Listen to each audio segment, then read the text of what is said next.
We got some more information on the world's nastiest beef jerky maker, maybe the whereabouts of his cell phone. We're on a multi-front war with multiple people that we'll dive into. And our old pal, Bill Clinton, has had some time to admire his old work. Welcome to In My DMs. This is Derek. That is Matt. I'm going to get it right eventually. Neither one of us are clones today, but we weren't sure when we walked in here. Yeah, it was questionable for me. Yeah, Matt was the latest he's ever been. He was 10 minutes early. Yeah, so which was weird. I'm usually the one that you can set your watch by. Yeah. But Matt, what do you got for us today? Is there a stereotype maybe involved with being late and early? Or I mean, I'm half white though. I was just curious. Right. There's a thing called CPT. Really? Yeah. I have never heard of that. I have. And what does CPT stand for? It's similar to Island Time. But gotcha. It stands for People of Color Time, or color. That's PCT. Colored people. Colored people time. Yeah. Really? Which Never. I have melanin. I am pigmented over here. I do see that. But rarely late to anything. No, that's true. I'll give you that. I mean, you can set people say you can set your watch by Derek. If you got an appointment at 5 o'clock, I will roll in the door like, hey, it's 5 o'clock. You come from the construction world, and it's frowned upon to be late for things. Absolutely. So yeah, had to learn that. I also picked it up from my mom, who happens to be late to damn near everything, but she ingrained in me growing up, you must be on time. Do as I say, not as I do. Yeah, have respect for the people that you have a meeting with. Be there on time. Yeah. I was in the Army, and they really drove it in early, Pause. Get the fuck up.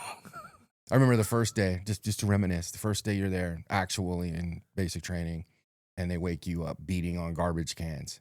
That was the last day that I woke up with them doing that. I made sure I was up early, and it's never happened again. Did they shout reveille like they do in the movies while they were beating the garbage cans? I heard motherfucker, I mean, I heard a lot of things. I didn't hear. I think reveille is French for motherfucker, isn't it? Could be. Okay. Yeah. Could be. Well, where do you want to start, Matt? You want to start with the beef jerky producer, or? Yeah, I mean, if Quan wants to open up these flight logs for us, I want to do a little correlation between the tracking of the phone that I found for Jeffrey in the files. We'll show that just to remind everyone that we have Jeffrey's phone and we do call it. We do leave messages. He's just not returning the calls. For those of you not watching and listening, if you're listening, we are looking at the flight logs for Jeffrey Epstein's Lolita Express.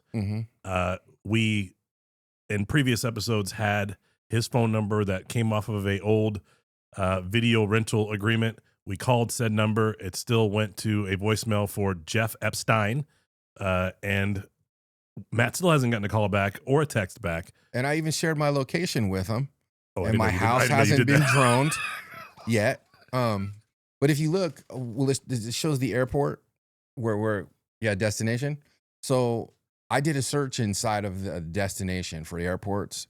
580 times it went into, what's the one right there?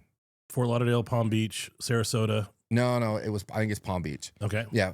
Palm Beach showed up 580 times, so and then PBI is on there as Palm Beach International. Is that the one? Yes, okay. That one shows up 580 times. And just to put it into perspective, last time we tracked where that phone was, it was in. I will pull it up. We also have that. It was in Florida. Yeah, you got to zoom out on that one a little bit. Oh, there it is. Thank you, Quan. Can you zoom out that Stewart? Yeah, Stewart, Florida. And if you look at Stewart is 45 minutes from Palm Beach International. Okay. So it's a quick ride. There is an airfield in Stewart. However, it doesn't accept commercial flights. Okay. So that's why they would have to go into Palm Beach. It was his plane, 727, 737 yeah, he size? wasn't. Okay. He was flying like commercial status. Okay. It's not. They wouldn't accept. There's too big. Got it. So you had like the Travolta private plane type deal. Correct. And so, anyways, just to let people know, the phone is showing up in Florida, and the majority, actually, when I searched, that destination was the most traveled to destination for him. I noticed on the flight log we just saw Las Vegas there. Las Vegas was there too, 16 times, if I recall right. I did search Vegas. There was a CD-ROM, picture of a CD-ROM that said Aspen and Las Vegas. So there was activity here in Vegas that they felt was worthy of recording on a CD-ROM. Yeah, listening back to Candace, you guys all know I'm a big fan in tracking her Bride of Charlie series. And one of the things that she's drilled down on most recently is a lot of potential nefarious activity in the state of Nevada, out of Vegas, out of Reno Tons of it. specifically, but primarily out of New Mexico and Arizona. Yeah. So hopefully, as we keep going on our shows and we keep going on our series, we'll be able to tie this whole thing together from her perspective with our perspective and come up with what we think is a final answer as to what's happening. I am currently on the last episode of that. But I would tell you, we'll get into all that, like you said, but it's amazing what she has. Come on, I just would not want to get on her bad side because she can find pretty much everything. The best researcher in the game right now, bar none, via whether it's criminal or private, what she's doing with her network of people and the information she's getting, second to none. Yeah, and I want to say the show is in your DMs, and that really represents people sending me stuff and yourself. And recently I got something, and I think we have a mutual friend named Chris. Yes. Who, by the way, is in that video that you have to watch. And Chris is gay, but nonetheless, he is our friend. And he sent me something about his getting stuff in his pool from chemtrails. That he has noticed that when they do that. And this is I'm just teasing a show that or some stuff that I'm working on. Then we'll get back into the war. I have had a follower send me a bunch of information about a company that actually does the chemtrails. And I've also been able to pull up where they're getting their the elements that they use on the planes, like the strontium and other things they're spraying into the sky. I have found that company, the ownership of that company. So I'm digging deep into all of that right now. And what are the chemtrails supposed to represent? I'm not familiar with this theory. The streaks in the sky? Yeah. Yeah. This is allegedly it's condensation. That's what everyone says. Sure. Everyone that doesn't understand. For the people that do understand, that they are spraying stuff into the air that is toxic, like aluminum. And this company on their website basically admits it. And I will tell you that there are, just like Candace is finding, I am finding ties to our greatest ally. So this is to sicken the American people, so we have to go to the doctor and help Big Pharma? Is that what we're talking about? It's not their mission statement. Okay. It's not in their mission statement, sure. but there are people who say that. Yeah, aluminum can be contributed all to the onset of Alzheimer's. Or if you're in Europe, aluminium. Correct. Aluminium. And I don't know what you will do with Alzheimer's, but have a good time with that one. But that it contributes right to it. I don't know. So back to the war. Back to the war. But while we're on the subject, Candace mentioned in her show today that February 26th, Trump signed into executive order to the to use glyphosate after he had just ruled it all out. Correct. Now, I believe this is a wartime effort so that Israel can burn people up on the street because it's being used in Libya right now. Oh, no, I think you're confused now with phosphorus. Glyphosate, phosphorus, both produced simultaneous. I think one's a byproduct of the other. I did not know that about glyphosate. I mean, that would explain why it's so horrible for you as an individual. But the phosphorus is what they've been using. They've been spraying clouds of phosphorus, which come down and actually burn. The military uses it, phosphorus grenades, phosphorus and artillery. It's very destructive. But right in the face of RFK Jr. Like, that's my guy. Like, if I wanted someone to run this country, that's my dude. Mm-hmm. I don't know what he's done bad besides wrestling bears and having something loose in his head, but he seems like he's on the path for potentially making America actually great again. I would like to see that. Part of me believes Trump is, he's in this second term of his, and he's like, fuck it, balls to the wall. I'm not coming back. I'm 79 years old. This is my mission statement. And then the handoff can happen. I'm just worried about the PR damage that happens to I don't care about them being Republicans, but I care about the conservative movement. Yeah. As we talked about before the show started, it's my opinion, after watching Trump operate as president at 45 and now doing it again as 47, that he's chasing what is going to be the most impactful for his legacy, right? I believe that he went out the gate looking to be, no, peace, no war, lower gas prices, all the things that he ran on, but then realized that there was a real big opportunity here in Iran and Venezuela to reconfigure the world stage so that he potentially goes down as the greatest president in American history if he pulls off what you and I have been talking about, which is the wars against. I'll let you take it from here. Oh, it's against the same country we had to have a war with to have a country, and that's England. Welcome back to 1776. Yeah, part due. If you look at, we'll start. I'll get to that point, but if you look at the people that were accused of being involved with election fraud in 2020, what countries were those? Iran, yep. China, the cartels, and Venezuela. Yep. All of them, and Venezuela by default includes Cuba because Cuba was actually the shot callers in Venezuela. Right. So all of those countries, those same countries, are the ones that we are warring with right now. And basically all of this is a proxy of the British banking system. And as you and I have discussed, Britain doesn't have anything they really manufacture or produce. Except for Marmite. Well, but I mean, it's spotted dick. It's a great dessert. Sorry. Okay. I've never eaten any spotted dick or dick of any other kind, Derek. I think maybe you have, you just don't know. I don't want to know.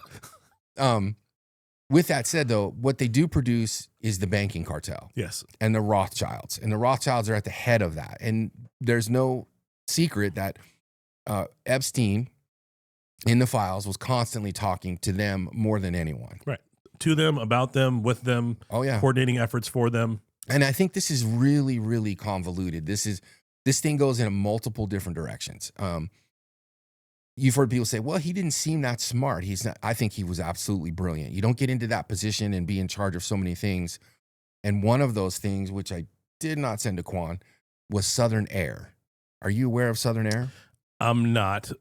I want to put a pin in the him not being smart thing to make sure we come back to that, because there's some other scientific things that flies in the face of that with his time. He had tons of ties to the scientific community. Right. And it didn't matter who you were. Krauss, one of the scientists that's actually an atheist, was in contact with him all the time. He didn't really care about your affiliations inside of that. Right. He cared about how he could use you in that whatever lane. What information he can get from you. Correct. And then not just information, he was heavily investing inside of this stuff. So with that said, Southern Air was the clandestine airline for the CIA. Oh. And he ran that for them. Oh.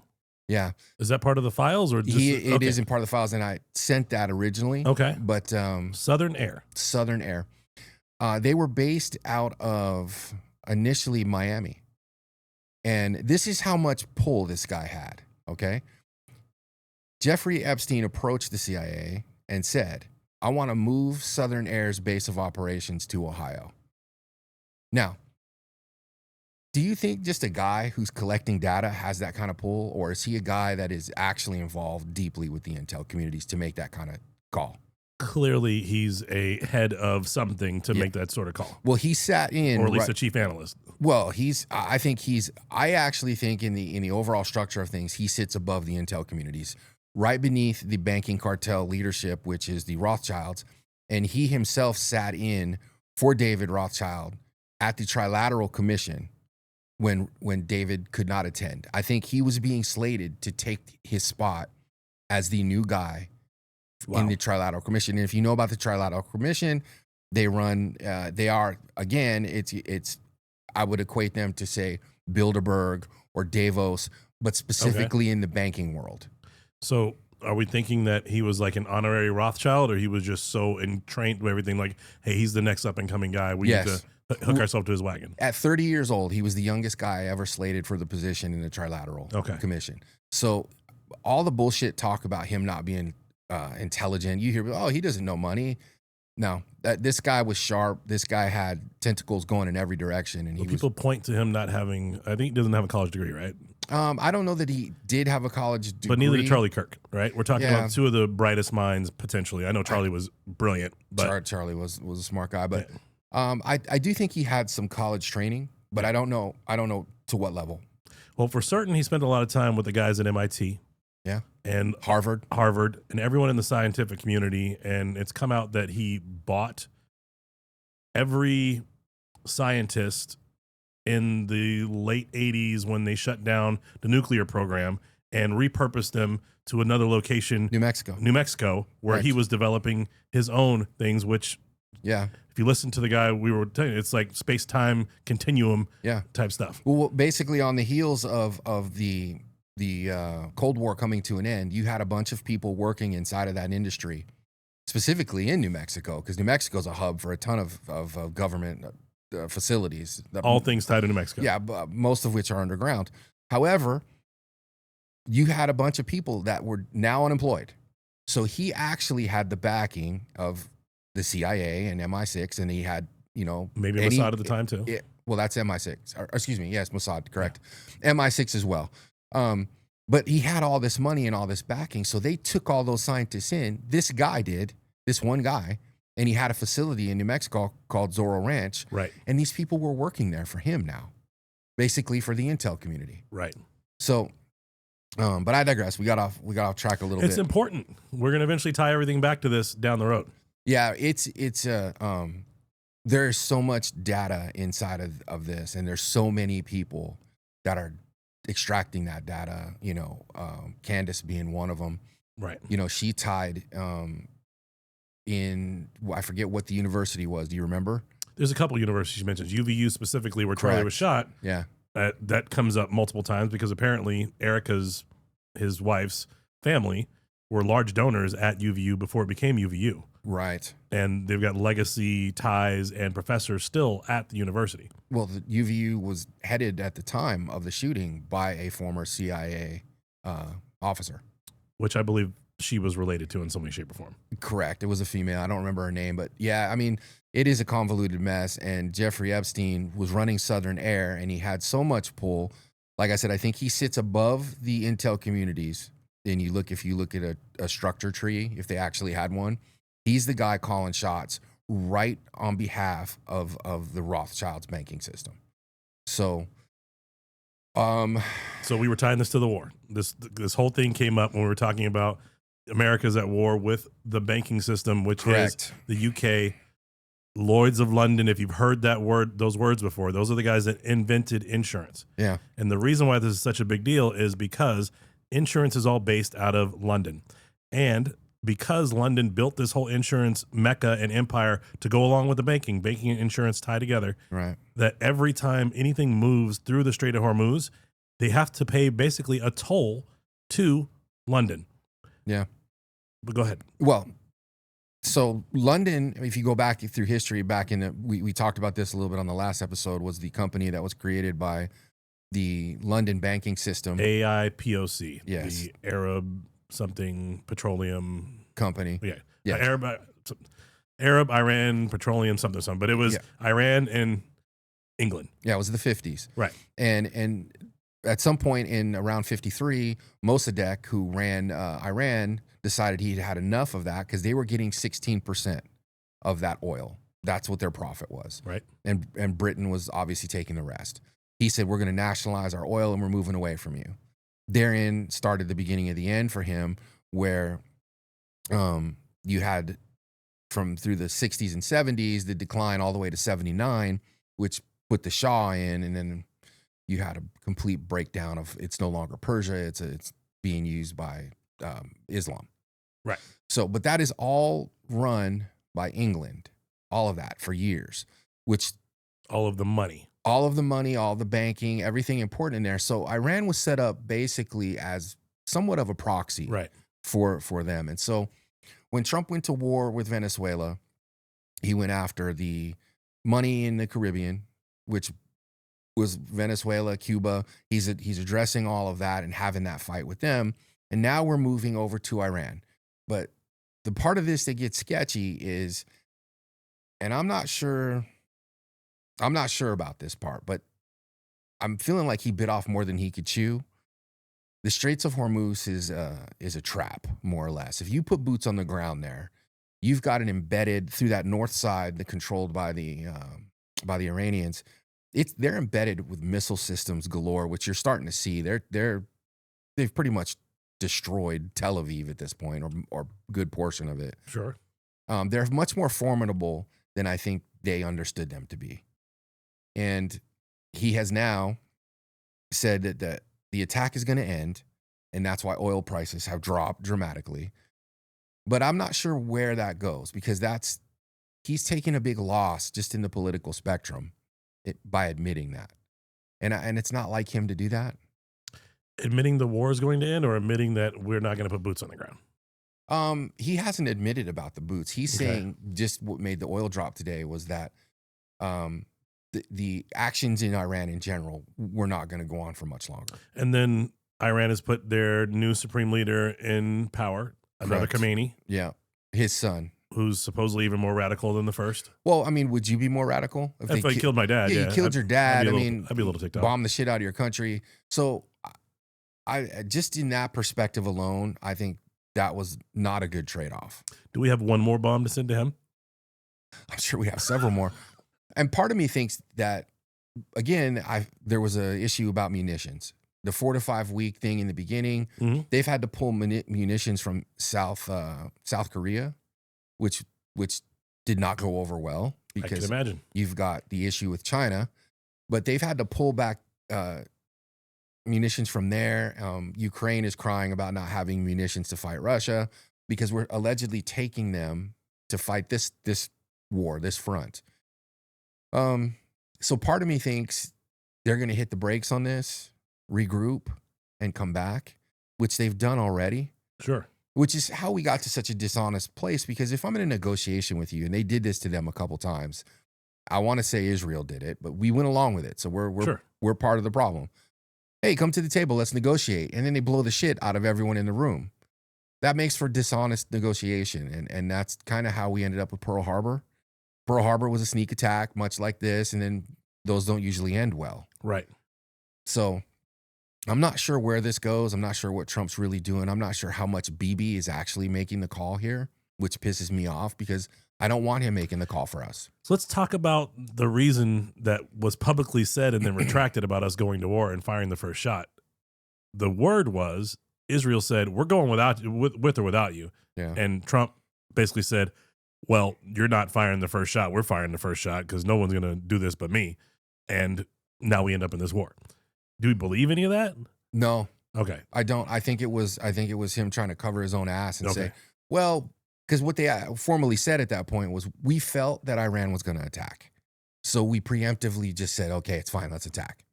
The fact is, I think what you said is correct. That's because we're being defensive by being offensive. Right. Yeah. We had to punch you back first. Right. So Israel went in, against our will, because they've done that now probably 3 or 4 times. Correct. And started the fight for us because they know they can't do it without us. And I'm not sure they can get it done with us, to be honest. You know, Iran is 3 times the size of Iraq. It's far more advanced. I mean, this isn't 92 million people. Yeah, this huge army. This thing makes. I mean, Vietnam was what, a tenth of the size, right? And it was a problem. Now, admittedly, you know, you had the military-industrial complex is fighting a war for profit. Yes. I don't think he wants to do that here because it's the optics are too bad. Right. We can't do a sustained, continued war, and the American people stay behind that, especially if gas prices are shooting through the roof. What Vietnam didn't control was the Strait of Hormuz. This is an economic trump card when you control 20% of the crude running through the country, through the world. Through the world, correct. Yeah. So immediately you saw gas go to 100. Right. And I think quietly, not just him saying it out loud, I think he's negotiating with them. Well, I mean, there's a lot being said about back to the British banking, and all of the increases were all speculative and prices being set by the UK. Yeah. Had nothing to do with what was actually happening, just an excuse to bump the prices to take back the little bit of control that the UK needs to maintain control over their little piece. Yeah, if they lose control over Iran and the Strait of Hormuz and all of that oil, they're pretty much done, because I don't see another way for them. There's not another strong hand for them to play. I mean, if America now gets to have the insurance and escorts paid for by every tanker that goes through there as a means of income for us an additional income stream. We might actually pay off our probably $39 trillion debt that just went up another trillion today because it's going so fast. Right. My concern is some type of a false flag operation, because remember, a lot of this is based in religion. Sure. And there's a discussion about the third temple. And Greater Israel. In Greater Israel, correct. They've been wearing the patches. I mean, they're not making it a secret. So the Dome of the Rock, which is has been around since after that temple was destroyed. It's been there for what, thousands of years? Or the big gilded one that never got crushed, right? Right. And that's the one that sits right on the foundation of where they would want to put the new temple. Yeah, it's problematic, and it's big for the Muslim community. It's holy ground. Right. Okay. If something happens to the Dome of the Rock, I can see a situation that World War III breaks out almost immediately. And with missiles flying in every direction. And everybody getting blamed for it, saying, oh, that wasn't ours. That was, we just shot one down and it happened to land here. I can see that happening. And if they take out the Dome of the Rock, I think we're instantly in a World War III. Well, I mean, we took the chance on going into World War III by starting this shit with Iran in the first place. Yeah. I mean, they are one of China's biggest industrial allies, one of Russia's biggest industrial allies, and those three are the three that we are concerned about to potentially have a world war that we're concerned about, right? So we basically went, fucking poke the bear. What's up? What you got? Right. Well, again, I think it's all aimed at that group that allegedly had something to do with the election, and of course China. This goes back to Venezuela was a shot at China. Mm-hmm. Iran is a much larger shot at China. They do a lot more trading, regarding oil with Iran than they do with anyone. Right.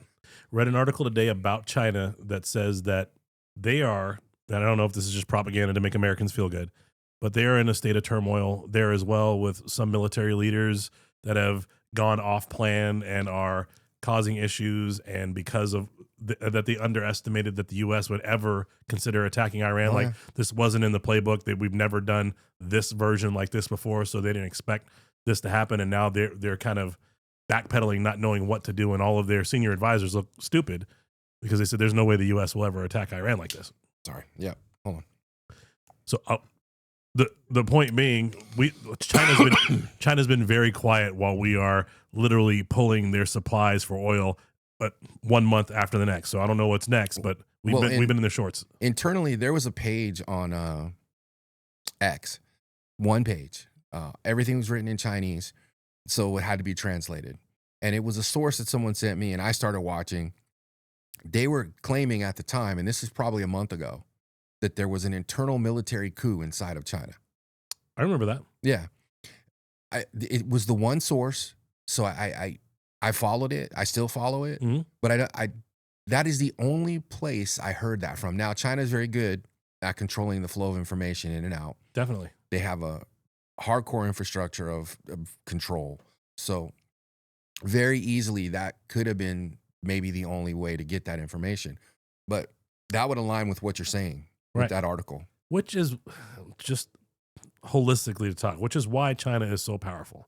If you only got one narrative to control and you control everything, you control your messaging on the world stage, you can grow within. Because we have free speech and the ability to get our messages out anywhere, the United States has a lot more damage control to do from idiots like you and me talking about how fucked up everything is. Yeah, but that's the world I want to live in. For sure. I don't want to live in the don't speak out loud, social credit, you will be canceled version of China. Speaking of which, and this is not something we had planned to talk about, there's the IHJS or IHJA put out a statement on anti-Semitism that says if you are claiming that any Jewish person has a greater fondness for Israel than America, that is considered anti-Semitic and will be prosecuted as such. Now, I don't know how much prosecuted in Israel, wherever they have power. Obviously, I don't know how much that comes over into the U.S. I don't think they have any say. I can tell you my take on it. You kiss my entire ass. You're not prosecuting me. I will say whatever I like. We don't have that kind of time. Right. Whatever. Form a circle. But my point, you understand my point. Yeah. We're not living that way. No, definitely not. They're going to try it. I mean, well, it is being tried in multiple fronts where both parties now are talking about maybe we should be able to. Good luck. To have some guardrails on free speech. I'm like, no, the only guardrails you have on free speech is you might get punched in the face. Yeah. Right. That's the guardrail. Right. It stays free. You take the risk of getting punched in the face based on what you say, but you will not go to jail over it. Well, they're unless saying you yell fire and right. That's calling different. For something. Right. That's a call for action. Right. They're putting guardrails on the guardrail. Right. Free speech is the guardrail. Right. Right. I get to say what I want because you're acting a certain way and you get to tell me I can't say it. Well, you're just playing right into the fact that I need to say it more. Exactly. Yeah. So I'm not with that. That's not going to work here. But there's a lot of conversation happening and little things coming out daily about we need to maybe not allow this over here. Maybe we shouldn't allow this. And I'm like, fuck you. Well, they did it during COVID. Right. I'll go back before that. I will admit to you, I was at Bundy Ranch and I went out to Bundy Ranch with a couple friends of mine. Yes. You weren't going camping? No. We brought rifles and we were watching the show. Right. However, when we got there, Joe Lombardo, the useless fuckwad that he is, he was the undersheriff at the time. I'm a Joe Lombardo fan, just so we're on the same page. Well, I am not. and when I tell you this, I have a video I can show you later too about that guy. Oh boy. Yeah, he's horrible. He is a rhino, and he said in an interview he was worried about the safety of his guys. That's how it's supposed to be. Yeah. When there's fear from the government, we have liberty. Correct. When there's fear of the people, we have tyranny. And his people went out there and they spray painted a square on the ground and they called it the free speech area. I think you told me this before. It's a fact. I stood there outside of their box and said exactly what I wanted to say. Right. And he's told the world that scared him. Well, free speech shouldn't scare you. Do your job. Your job is to defend it. Exactly. Not to go out there and tell me I need to speak it inside of this box so it can't be heard in other areas. Because the easiest way to control someone is to control their ability to speak out. That's why it's the First Amendment. 100%. That's the reason we broke off from that joint that we're talking about. That we're in a fight with now. Right. Yeah, a lot of people don't understand that fight, and they don't understand it from looking in the media. And again, we went through this in COVID. If you recall, everybody was happy to say, don't say certain things, trust the science. Everyone, a good portion of America, I want to be fair. A lot of people like myself and maybe even you at the time, I have to say when you were... you didn't hear me say trust the science. I don't trust the government. No, I meant the other side. I was trying to put you on my side for once. You've been on the other side of so much shit with the world death clock and all that. I was like, God, I hope he was supporting free speech. Yeah. I remember when you posted about that, I was like, every day. I'm going to drive to Derek's house and him and I are going to fight because I don't like his fucking world death clock stuff. I'm going to add one COVID death to Las Vegas. Well, this is the fight that we're in. And right now in Israel, there is a 5-year sentence if they catch you sharing like videos like I've posted about Tel Aviv getting hammered. Wow.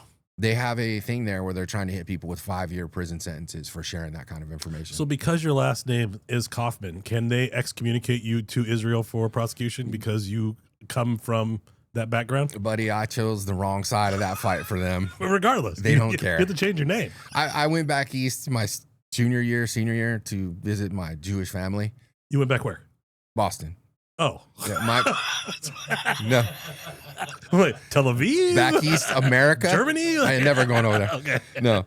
And they're let me just say the mindset, this is my perspective and I get to say it. The mindset of that group of people was not the way I was raised. Interesting. So I don't identify with the way they think. They have a very liberal mindset. Even the conservative ones are not really conservative. Sure. I mean, if you think of the Old Testament, the Torah, and the construction of it, it's supposed to be an all-for-one type situation. So socialism is kind of baked into love thy neighbor, be good to everyone, sharing your wealth, sharing your riches. That's a good way to be without actually having to do it all the time by law. Well, by law. Yeah, if you do it by choice, that's a whole... The suggestion of it, if I say you should, and this is what I'd like you to do, right? That's fine. You're allowed to say that. Right. No, this is good to do. Not you should. Right. This is good to do. Right. I think you're better if you do it. Right. Tithing. Right. Give me It's a my 10%. suggestion. Give me my 10%. Yeah, give me my money. It's like Debo. What you got on my break me time, off, homie. No, but when you enforce it by legislation, no, I'm not doing it. No, I'm not helping anyone at that point. I'm literally turning everything inwards and arming myself more and saying more things loudly. So I'm going to beat my chest here for a second, because one of the things that I promised you that you and I would do was make sure that we separate the Jewish people from the operating elite class of Israel that we are blaming for a lot of the ills of the world and of the United States. Candace came out today on her episode today, which was not a Bride of Charlie episode, but a general commentary on the war, drilling down on the pentagram and the 33rd Masonry that a lot of the Jewish occult, non-Jewish people, but people that are claiming to be Jewish as part of an occult are a part of. And basically saying, look, guys, all the things that I've been saying about people claiming to be Jewish and they are these bad people, they're not real Jews. That's true. That's true. And so I just want to plainly state yet again that America has an issue with this group of occultists, not the Jewish people. I'll give you a little bit of background on what you're talking about. Please. It starts with the Shabbatai Zevi back in the 1600s. He became that figure inside of that. He took the religion and brought it to that cult-like status and started to pervert the religion. Okay. On his passing, another gentleman comes along, if we want to use that term loosely. His name was Jacob Frank. Okay. And he started the Frankist movement inside of that. That was around the 17-something. And he then said he was the next coming, that he was the rebirth of Shabbatai Zevi. Okay. So inside of this, if you get into Frankism and how it did exactly what she is describing, that's where the inception point for that all started to change the religion. And those who bought into that cult-like behavior are the ones she is referring to. And it is a problem because you will talk to quote unquote regular Jews in the religion and they hold these positions. And they don't discern the difference between the two. They feel like it's all one and intertwined. I actually had a conversation with someone after you made that statement. I don't know if it was on one of our previous episodes or in a Facebook post that you put and I shared, where I had a conversation with one of my family members who's Jewish. She's like, yeah, you know what he's saying, that's bad. I'm like, okay, I get it. It's bad. Yeah. Matt's on a discovery. To a normal individual who thinks normal, they're going to look at it that way. Right. Because they don't think in those cult-like terms. Like, understand, this is not you we're talking about. Right. This is the people who follow that different Holy Bible that is different than the Torah and the Holy Bible that we follow as Christians. Well, a lot of the Talmud, if you get into the Talmud, there's a lot of passages in there that are just awful in reference to Jesus and him being covered in feces and burning. There's things in there that are just bad. I don't know how you defend them. And to be real honest, if you look at it the way Islam, how their religion is, how they look at outsiders, infidels, it's very similar to the way in the Talmud they look at the Goyim. But that is in the hadiths of Islam, not in the Quran, right? Correct. Okay, Again, you're Talmud, talking about factions. Right. We're talking about the Talmud, not the Torah, the hadiths, not the Quran. So if you're a follower of the Quran or you're a follower of the Torah, you're not seeing these other offshoots, which is the oral history that some sects, sects, follow, which some of those people are the evil people and the extremists that we have the issues with. So the problem that we have in America is we like to lump everybody together. Like, if you're on the right, if you're conservative, you're obviously a Trump fan or MAGA or one of those things. And I am neither of those things. I voted for Trump because I couldn't stand Kamala, and I knew that there wasn't a libertarian that was running this year that made any sense. There never is a libertarian. I wish there was. I'm a third-party guy. I'm a registered independent. Can I tell you that there's a seat right now that someone I know is running for where in their district there are more registered nonpartisans than there are Democrat or Republican. So this person is going to run as nonpartisan because they are. The only way, and I'm all for that. I'm all for a third party, but the way the system's set up, it's two-party system. Yeah, it's a two-party system, and they're so ingrained in what they do. They're never going to allow another party to do that. The only way this happens is if we, the people, the way it's written, we, the people, Yep. take it back. Or if someone like Trump infiltrates one system as a non-party person, but now he's been drug over to what is now the never Trumper side with the wars and. But what will happen? Let's say Trump says, okay, because remember he teased that other party he wanted to create for a while. Well, I know that Elon did. Well, actually, Trump did, and it had, and the logo was a lion. Remember? I don't know if you remember this. Instantly, the conversations start out because you have these hardcore fucking GOP people who, oh no, it's going to fracture the party. Well, how about if you just come off of that, hold on to your conservative values, because that's what it matters. Right. Their conservative values.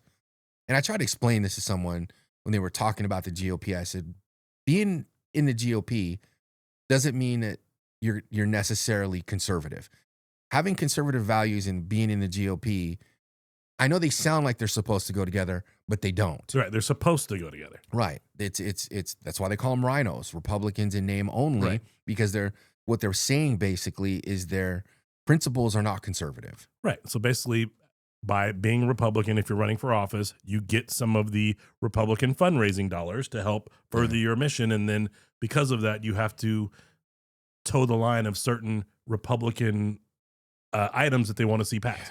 But then you do all your own stuff, right? That's what we're seeing basically is they've said it for years, the uniparty, right? Yeah. The uniparty controls everything. Correct. All the money, and you're seeing it in all the Epstein files. He went after both sides, science. I mean, everything you can throw money at and everything you can blackmail, this guy went after. Right. The uniparty. So what I keep saying every time someone says Democrat, Republican, and I always respond with new boss, same as the old boss. It does not matter who's in office. The people that are pulling the strings are pulling the strings for both parties. Maybe not for that guy, but for everyone that he answers to and everyone that he has to go do work. Those people are bought and paid for, and they're going to do what they're going to do for the people that are above whoever you elected. It's the banking cartel. And that's who Epstein worked directly for. And I will say partly, because it's not just the banking cartel. Well, they control it's the satanic. Yeah, but they control the flow. Yeah, of for the sure, money. For sure. And so you have to capitulate to them at some point, or you're not funded. Correct. And again, this brings us full circle. This is the fight with. It's out of Revelation. Go. Let me just jump right on here in a second. But that's the fight we're in. We're in the second coming of the British banking system, and we're fighting that system right now. And I know a lot of people aren't seeing that, but that's the actual fight. So what is the exit out of the British banking system for America? What do we do to take control of that so that it's our piece that we make the money off of? What is the end game? We have to quote unquote war? First and foremost, we have to maintain the position of default currency. Naturally, definitely. Without a doubt. And I think he's trying to preserve that, because at that point he can make the decisions like, don't worry about it, I'll ensure the boat's going through the Hormuz, straight to Hormuz. Right. If we can't keep that, and that is handed off to China, and the yen becomes the default currency, we've lost that fight. We've lost our position, and then it goes back to business as usual. That's the fight we're seeing, because the plan was to hand it off to China. Right? They're more of a tyranny, right? Easier to control. Easier to control, for sure. We're problematic. Okay, we're always going to have this element of, freedom in America and apple pie and all that shit. That people don't want to be controlled. China, they're a homogenous group of people that will not do anything. I mean, they had Beijing, some uprisings, but then immediately there was COVID on top of that. So, I mean, take that for what you will. But they're an easier populace to control in America. Correct. So the end game for America is just to maintain the dollar as the default currency. Well, I think that's the first step. And I think that's the first thing he's trying to do, is to maintain the default position as the default currency. All right. So what I'm curious is what's next to unravel the imperial banking system that we're saying is the issue. What's the replacement, and what's the next step in doing so? Or do we not know that yet? Well, potentially cryptocurrency, but good or bad, I'm not sure. If you recall, we got into this discussion about who writes in the blockchain, the people that are creating the blockchain. Yeah. For Bitcoin they were employed by two guys that were, it's 5 of them, and 3 of them were getting paid by the Epstein people. Right. Israel, basically. So Right. I'm not sure how true that is, though. I mean, it read that way, but how much of that shit was manipulated? Maybe there was a design to say, let's undermine crypto because it is the other position. Yeah, so there was some talk about backing the US dollar with crypto and making a US based Yeah, coin. he's already made that move, and he's making the move back to silver and to gold. And if you look, they undervalue those things Mhm. just for that reason. So the other conversation we had previously is that currently the standard is loosely based around oil. Yeah, Does that not work well for America? the petrodollar. Yeah. Does that not work well for America since we're controlling so much oil currently? We are currently trying to take over more oil. Yeah. And we actually can produce more oil than anyone ourselves. Right. We're keeping our reserves so we can tap everybody else's first. Yeah, I don't know. The petrodollar seems to be dying on the vine. Okay. And that because that was how we got to the 38 trillion in debt. So I think they're trying to abandon that to some degree and start over. Thank you for bringing up the debt again. How do we ever get out of that with the control we have over the? I keep saying it publicly, and I don't know if it's just a fantasy of mine. Because we have control over Venezuelan oil right now, and Chevron and others are going to go in there and farm that oil for us, and then ultimately end up selling it to China because that's one of their primary places they get oil. Sure. Does that pay off some of our debt? So can we use that to then pay off this 38 trillion? And the same thing with Iran. If we somehow get control over the oil there, I don't see that happening based on us potentially pulling out early. We can't impregnate anyone if we pull out early. No, you got to finish it off. You have to make a deposit. We have perverted Iranian oil. I didn't know if that was possible. Duh. I'm here, bro. I of course, having control of the flow of oil, which is always going to be your primary source of energy, no matter how many windmills you build, will give you that leverage. Ultimately, though, I think you want to move away from that, and I think he's trying to come up with an alternative means to do that. I don't know what to pay off our debt, to move away from the petrodollar. right? But I'm saying, how do we? Well, there's a couple things that there's NESARA. I don't know if you've heard of NESARA or GESARA. No. It is a national, basically a global and a national reset of the debt. Their actual written legislation. Where we just throw up the middle finger to everybody we owe. Well, I've read it a long time ago. It's been a long time. Okay. But I would suggest it's NESARA or GESARA. You can look those up and start to read them.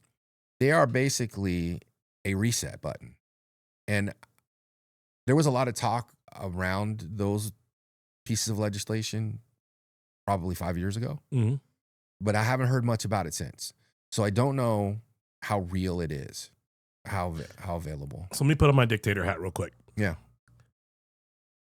We decide we want to own Venezuela, and we take all of that oil, all 330 billion barrels that we know is there. Who knows what's actually there beyond that? That is eerily close to the amount of our debt. Well, right now they're saying there's about 17 to 18 trillion dollars in oil that we can take control of. Okay. So that's a big portion of our debt. So we couple that with the money in the Caribbean. Well, I mean, and we're good. If you can take that money in the Caribbean, it's allegedly 50 to 70 trillion dollars flowing through those 14 different territories. But supposedly owned by cartels that we're now doubling down on with conversations this week about potentially a committee to run down all of the cartels. Yeah. And to move into Cuba, which I'm hoping is really where he's changing his focus, because he has said Cuba's next. And I think Cuba, Venezuela, anything in our territory, in our hemisphere should be the priority. Take control of that, and we have more than enough. To me, this is more of a play on China and that whole lane over there going into Iran. Definitely. So I mean, we literally now are involved with restricting or allowing 20% of the world's fuel by being in this location. If you look, there's a website called Vessel Tracker. Yeah, it's crazy. Right. There's nothing moving in the Straits of Hormuz. So, oh, really? Nothing. So even though Trump has said, listen, we will escort you through, I will provide you with insurance. If you look at the way that map reads, there's little triangles, little circles. Yeah. The circles are shit that's not moving. Nothing is moving. So no matter what has happened, Iran has forced a a major problem on the globe. They have that kind of power controlling that passageway. And clearly we underestimated that. Or we never expected it to get this far and press the button because we were like, fuck it, let's go. I'm not sure what has happened. I mean, I've thought about that over and over, to be honest with you. And I really want to be optimistic that they didn't underestimate the fact that for 47 years or so, they've been dug in and defending that position. This is not. But not against us, bro. We got the stripes. Right. Oh, my bad. Yeah, my bad. Listen, Mike Tyson over there knock some motherfuckers out. For 40 years, BB's been saying he wants this fight with them. So I'm not sure. I don't think this is over. Yeah. Yes, I'm back, baby. I don't think this is over. I think Iran has not played itself out completely, the situation. That's my opinion. It just can't be over. There's no way they have. Like with you gotta okay. Let's say your dad has been running this mega corporation for forever and you're next in line. You know that you've got it going on. And as soon as he hands you the reins, you know exactly what you're gonna do to take over. Yeah. You got this kid who has just been handed the keys to the Ferrari and he's like, some shit's about to go down. Well, we are not done. No, I think the situation's too big to be done. And how that plays out yet, I'm not 100% sure. I think they really wanted to remove the Islamic factor by taking out the Ayatollah, but they already replaced him with his son. Right. They're standing firm on that. So we'll see. I just have to watch this thing a little bit. I'm not hearing anything about large rebellions in Iran that are the other party that supposedly was going to potentially rise up and take control. I've only heard that new supreme leader has been installed. Well, I don't think they have the capacity to do it. Right. But then while China's supposedly quietly toiling and not really doing much, they've got 2 biolabs that we found in the United States that we've shut down. Who knows how many others there are that we haven't found. Well, I think potentially all of this, you already had that Senegal shooter who said he was in Austin and he potentially could have been part of a sleeper cell that went and shot those people. I think you're going to potentially see more of that because, again, for 4 years under Biden, we just let anyone come into this country. Let's just say, thankfully, we haven't seen more of that because when the first one happened, I thought there were going to be at least copycats, whether they were sleeper cells or not, directly after it. I'm hoping there's not more, but I have the feeling there will be. Who's responsible for tracking that? Is it CIA or the FBI? Internally? Yeah. That's probably mostly DHS and FBI. Okay. So Kash Patel. Yeah, Kash. And then they fired Kristi Noem. Right. She's gone. So we'll see what the new guy does. I want to say that I think they've done a good job. I know she was herself handing out no bid contracts for $143 million and taking $220 million and spending it on glamour shots for her near the border. It's wild. Yeah. It's a shit show from her perspective, but I think overall with Tom Holman and that agency, I'm happy with what they've done so far. Are there any good people left in politics or in positions of power that we can count on? Thomas Massey, I think Thomas is pretty great. Yeah, MTG got rattled and left. Sure. Rand Paul. Okay. I think Rand Paul, but you and I've had this discussion. You're seeing the kind of shit that goes on. Okay, it's a mess. Isn't Rand a little soft though? Rand is soft. Yeah. He's got the morals for this, where he can say, "I think this is the right thing," but he doesn't, in my opinion, have the balls to do this. Right. This is you're dealing with wolves and cabals. You know, there's a history here. How about James Cook? Who is James Cook? The actor. I mean, Trump won. I mean, why not an actor, right? If they can do... Is it Cook?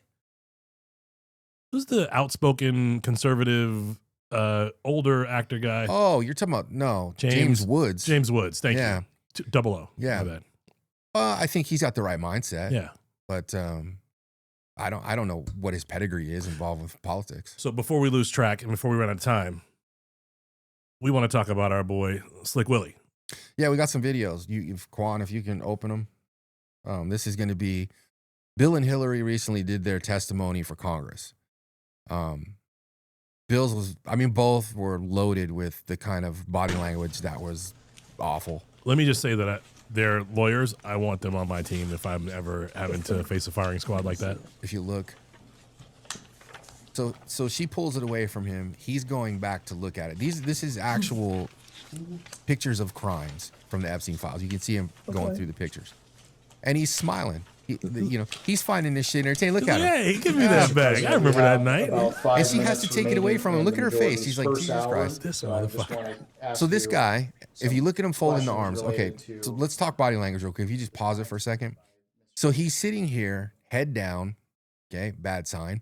He got his arms crossed, and he crossed his arms after he looked at the photos. Right. So that means he came to a place in his mind where it was dishonest, and he feels he needs to lie or cover up. This is so folded arms is lie or protect myself. Protect. Right. Well, in this Put up case, the shield.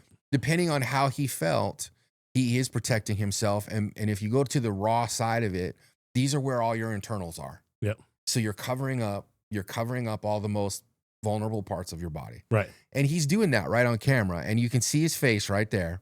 He's remembering or reminiscing, and that's not a good look. But when he was talking to the attorney, it was worthy of a giggle. A couple of them. And hey, give me that back. Let me see that again. Yeah. Oh, I remember her. I remember. She was only 8 years old. I mean, it's that disgusting. And then if you pull up the Hillary one, you'll see a different type of body language with her. With her, it's always the smart. Pause it real quick. With her, I want to do the background, and I think everyone knows this. She's used to not being questioned. Correct. For her to be in this position to be questioned is already making her mad. Okay? So she's pissed she even has to be there. And unlike Bill, who is the more charming guy, which is why he was the president and she wasn't, she gets angry. By the way, it's the best I've ever seen her look, by the way. Yeah. Well, let this play out a little bit. You're going to see how angry she gets. No, I mean, physically? Just when she was in office and she haggard. Like, obviously, she's Hillary, so she's not extremely attractive, but this is the best I've ever seen her look that I can recall. Yeah, you get brief moments. Yeah, maybe it's the blue. Yeah, it's the lighting. Go ahead. From now until the cows come home. This is just typical behavior. We will go off the record. You see, but you can hear the Oh, anger. for heaven's sake. So I would like to understand how that's permissible. Before the hearing was. It doesn't Excuse matter. me. We all are abiding by the same rules. So pause it real quick. I will take that down. So Yeah, she's well, pounding on the desk. Well, this is when someone had posted a picture of the proceedings. Well, that's fine. Yeah. But all of that overreaction, all of the loss of her, she's losing her cool. Yeah. She's pounding on the desk. That is all bad body language, and none of that is honest in this case. Well, for me, go a little bit deeper because this is like a psychological warfare thing right here, right? Yeah. So when you're in an argument with someone that you're losing, and which she is, and someone does something that is wrong, whether it's the actual fight you're having, you stop and drill down on that one thing to get them off their scent for a minute, and you can have time to regroup and potentially come back with a better plan than you had before while you were getting your ass kicked. Yeah. The problem is, though, she's not used to being questioned like this. Right, which is obvious. Right. So she literally, her and Bill, bad body language, bad behavior all over the place. No, he's used to it. Well, he's better than she is. Right. It's less aggressive. Sure. She is saying to you, how dare you ask me any of these questions? Right. This is the person that says, don't you know who I am? Right. And it all plays out in the aggressiveness with pounding on the table and the pointing and all the shit, like Fauci when he said, remember when he pointed at Rand Paul? You don't know what you're talking about. He clearly the same guy. When you go to overdefend, exactly. Traditionally, there's something else there. I'm not saying you're always wrong, but there's something else there. Yeah. And I think historically we've seen how that plays out. For sure.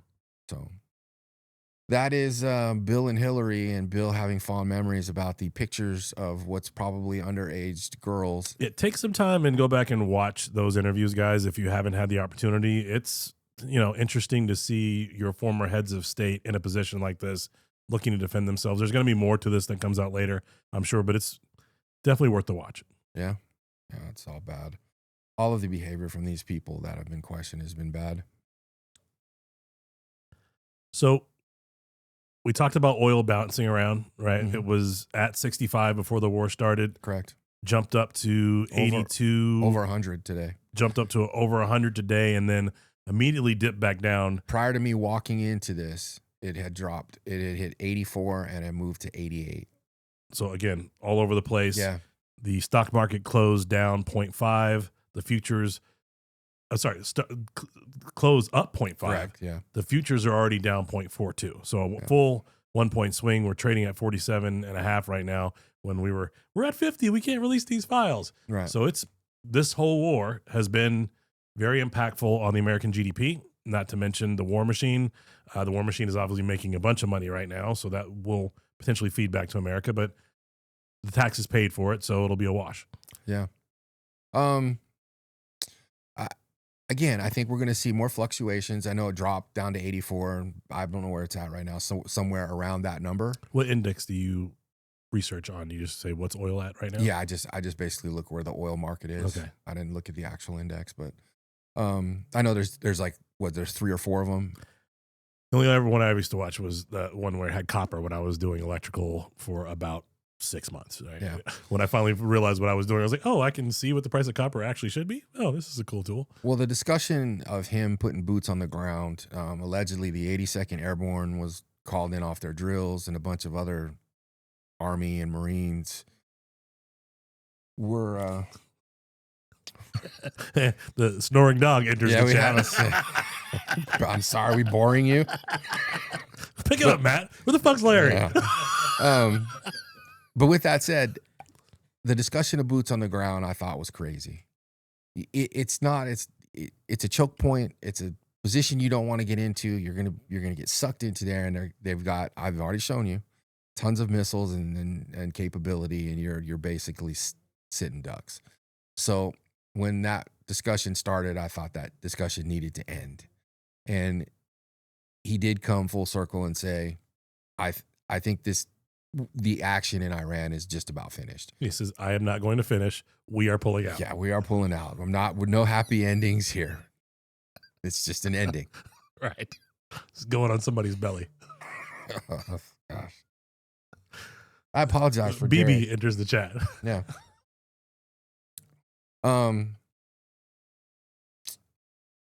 What else?